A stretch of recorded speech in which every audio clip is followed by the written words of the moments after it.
नमस्कार दोस्तों, एक बार फिर मैं शशि देवली गोपीनाथ जी की पावन भूमि गोपेश्वर से आप सबके समक्ष उत्तराखंड के प्राकृतिक एवं धार्मिक महात्म्य के साथ मां दुर्गा भवानी की महिमा को लेकर उपस्थित हुई हूँ। केदार घाटी ऊखीमठ से वरिष्ठ पत्रकार आदरणीय लक्ष्मण सिंह नेगी जी के सुंदर शब्द संयोजन एवं लेखन सृजनात्मक क्षमता की अद्वितीय शैली को संपूर्ण दृष्टांत के साथ आप सभी सुधीजन श्रोताओं के समक्ष साझा कर रही हूँ। पट्टी तल्ला नागपुर के मध्य में विराजमान भगवती दुर्गा भवानी की महिमा को जन जन तक पहुँचाने में अपना महत्वपूर्ण योगदान दिया है दिल्ली उच्च न्यायालय के वरिष्ठ अधिवक्ता व तल्ला नागपुर दरमौड़ी निवासी श्रीमान संजय शर्मा दरमोड़ा जी ने। आइए सुने। देवभूमि उत्तराखंड में सर्वप्रथम धार्मिक श्रद्धा से प्रभावित होकर श्रद्धालु भक्त भारत के विविध भागों से पदयात्रा करते हुए कठिनाइयों से इस पावन माटी में पहुंचे थे। उसके पश्चात कुछ दिनों में कुछ लोग परम भक्ति, कुछ एकांतवास, कुछ संसार के झूठे प्रपंचों से त्राण पाने के लिए एवं कुछ आश्रम व्यवस्था के अनुरूप ब्रह्मचारियों को शिक्षा देने के लिए इस पावन भूमि में स्थापित होने लगे थे। शनय शनय यह पावन भूमि तपस्वियों की तपोभूमि नहीं रही, अपितु गृहस्थी तपस्वियों का भी यह निवास स्थान बनने लगी। भारत भूमि के विभिन्न भागों से आने वाले ये श्रद्धालु पदयात्री इस देवभूमि उत्तराखंड की शांत, एकांत, भक्ति योग्य एवं प्राकृतिक सौंदर्य से आकर्षित होकर यहीं बस गए। परिणाम स्वरूप इस गढ़वाली भाषा में धार्मिक एकता तथा भावात्मकता होने के कारण समन्वय की क्षमता और धार्मिक सहिष्णुता अधिक बनती गई। केदारखंड के अंतर्गत अलकनंदा और मंदाकिनी के मध्य का भूभाग तल्ला नागपुर प्राचीन काल से धार्मिक पर्यावरण, प्राकृतिक सौंदर्य एवं विद्वानों की जन्म व कर्म स्थली होने के कारण विशिष्ट पहचान रखता है।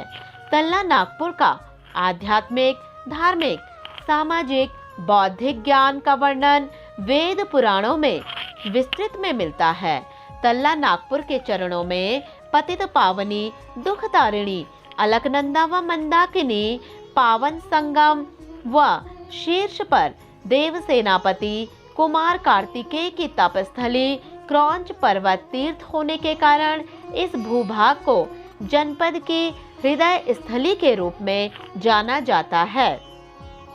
तल्ला नागपुर के पग पग पर असंख्य देवी देवता आज भी जगत कल्याण व क्षेत्र की खुशहाली के लिए तपस्यारत हैं, जिसमें दुर्गाधार खूबसूरत हिल स्टेशन के ऊपरी हिस्से में विराजमान भगवती दुर्गा का पावन धाम है।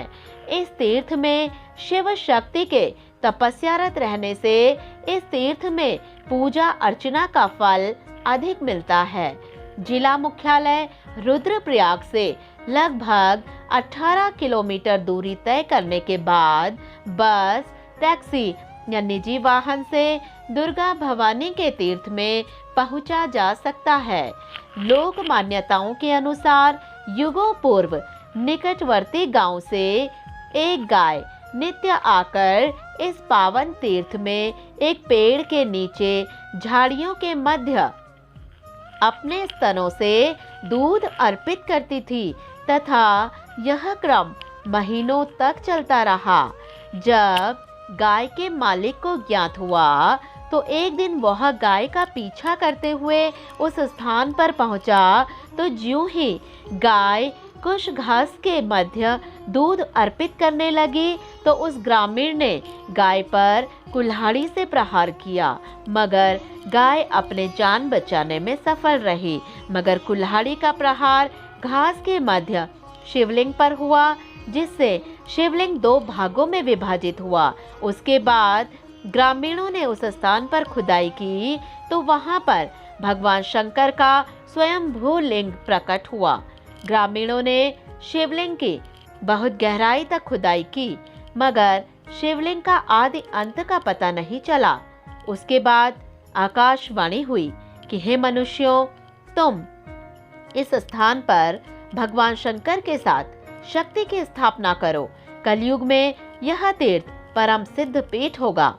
आकाशवाणी के अनुसार ग्रामीणों द्वारा वैदिक मंत्रोच्चारण के साथ इस तीर्थ का निर्माण किया गया। लोक मान्यताओं के अनुसार जब भी क्षेत्र में कोई अप्रिय घटना या प्राकृतिक आपदा आने से पूर्व ही भगवती दुर्गा से जो आवाज लगाकर सचेत कर देती है। वर्तमान समय में पर्यटन विभाग द्वारा लगभग 7,59,54,000 रुपए की लागत से तुंगेश्वर महादेव मंदिर, फलासी व दुर्गा देवी मंदिर को कार्तिक स्वामी पर्यटन सर्किट से जोड़कर स्थानीय पर्यटन व्यवसाय को बढ़ावा देने की कवायद शुरू कर दी गई है, जिससे भविष्य में तल्ला नागपुर क्षेत्र का सर्वांगीण विकास हो सकता है। विद्वान आचार्य जगदम्बा प्रसाद बैजवाल का कहना है कि इस पावन तीर्थ में पूजा अर्चना करने से जन्म जन्मांतरों से लेकर युग युगांतरों के पापों का हरण होता है। प्रधान बौरा जयंती गुसाई, देवेश्वरी देवी, संगीता देवी, यशवंत सिंह, क्षेत्र पंचायत सदस्य सुलेखा गुसाई, दुर्गा कीर्तन मंडली अध्यक्ष राखी गुसाई का कहना है कि इस पावन तीर्थ की महिमा का जितना गुणगान करें उतना कम है, क्योंकि यह पावन तीर्थ धार्मिकता के साथ साथ प्राकृतिक सौंदर्य से भी परिपूर्ण है।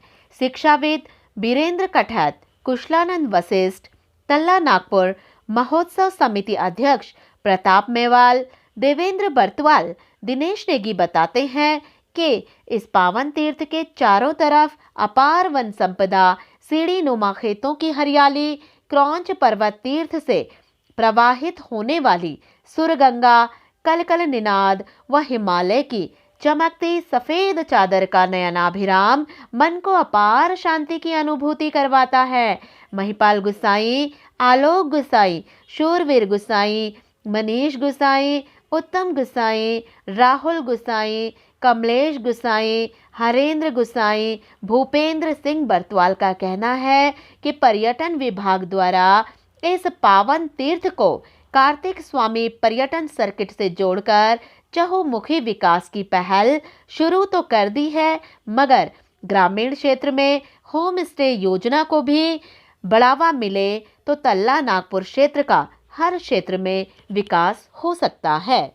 आइए अब हम सुनेंगे चोपता से जिला पंचायत सदस्य सुनीता बर्तवाल जी के मधुर शब्दों को। तल्ला नागपुर क्षेत्र आदिकाल से साधना की स्थली रही है। इस क्षेत्र में पर्यटन व पर्यटक की अपार संभावनाएं हैं। प्रदेश सरकार की पहल पर पर्यटन विभाग द्वारा कार्तिक स्वामी पर्यटन सर्किट विकसित कर दुर्गा देवी मंदिर दुर्गाधार को भी विकसित किया गया है। आने वाले समय में प्रदेश सरकार तल्ला नागपुर की अन्य पर्यटन स्थलों को विकसित करने पर जोर दे रही है और बाहर से आने वाला तीर्थ यात्री व पर्यटन हमारी पौराणिक परंपराओं को विज्ञ होकर तथा स्थानीय उत्पादनों को भी बढ़ावा मिलेगा। इसी परिप्रेक्ष्य में आइए सुनते हैं श्री सत्य सिंह गुसाई जी की मधुर वाणी को। तखमु यो गोड़ियन से हमेशा तमु दूध दूध से चम गोई। अब जब गो ते गोड़िया माले तो पता चले कि मेरी गोड़ी दूध देने वाली को जानो सो खा तो तेन तखमु जो चे सो करिए कोड़े मारे तो लिंग पर कुछ चोट चार देते पर तब लोगों ने हम खोदी बाद में तो तय पर खून से निकल पड़ते लिंग पर तब खोद देते तो एक हाथ पे जो है वो तय पर सिचन बना बल जिलेर से बनी तय तो 7 आता खोद लोगों मुझे 7 आता खोद तय पर 7 आता जिलेर निकले लगातार सो लिंग तब लोगों ने बंद करे तब धीरे तामू यो पत्थरों मारे पत्थरों से चढ़े करे मंदिर बनाते पर 2 तरफ दरवाजा। अब पहले बचा कि देवता में सख्त से बोला कि गो पिन हो पुआर यू जमर जंग तोरण से लगाया तो देवता भटन से बोल के तुम्हारे पिन चुरी होगी। अब पता नहीं सच्ची बात होगी झूठ पर पुराने की बात नहीं। तो धीरे धीरे मंदिर हम लोगों तय हुए कि मंदिर में जगी करा तब लोग हम ये भादव महीने पूजा अपना ये दुर्गाष्टमी थे हम जगी वन से हमेशा। इसी क्रम को आगे बढ़ाते हुए हम सुनेंगे सामाजिक कार्यकर्ता प्रहलाद सिंह गुसाई जी के शब्दों को। प्रदेश सरकार की पहल पर पर्यटन विभाग द्वारा कार्तिक स्वामी पर्यटन सर्किट को विकसित किया गया है, जिसमें कि फलासी मंदिर और दुर्गा मंदिर दुर्गाधार को भी शामिल किया गया है। गुसाई जी, इस संबंध में क्या कहना आपका?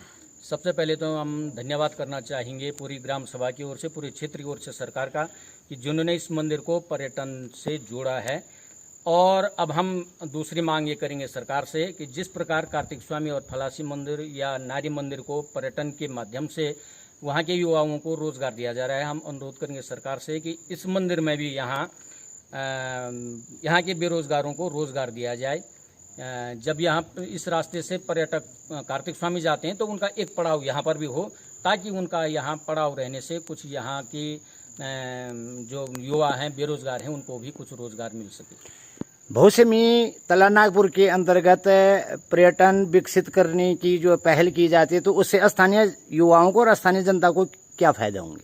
उससे स्थानीय बेरोजगारों को रोजगार मिलेगा, कुछ जो व्यापारी हैं व्यवसायी हैं उनका भी व्यापार बढ़ेगा, और कुछ हमारे जो यातायात के साधन हैं उनमें भी थोड़ा वृद्धि होगी, उन लोगों के रोजगार में भी इजाफा होगा। कुछ सालों पहले तलानागपुर के हसीन वादियों में गढ़वाली फिल्मों का फिल्मांकन बड़ी तौर से फिल्माया गया है। क्या तीर्थाटन के अलावा तलानागपुर में क्या पर्यटन की भी संभावनाएं हैं? हाँ, बिल्कुल संभावनाएं हैं। अगर सरकार इस तलानागपुर को थोड़ा बारीकी से इसके छानबीन करे, इसके जो कई ऐसे प्रतिभाएं भी छुपी हुई हैं, और सरकार अगर उनको उजागर करे तो निश्चित है यहाँ तीर्थाटन के साथ ही साथ, पर्यटन और तीर्थाटन के साथ ही साथ यहाँ के बेरोजगार युवाओं को भी रोजगार मिलेगा। और ये क्षेत्र पूरे जनपद में नहीं, पूरे उत्तराखंड में नहीं, बल्कि पूरे भारत में देवभूमि के उसमें अग्रणी रहेगा।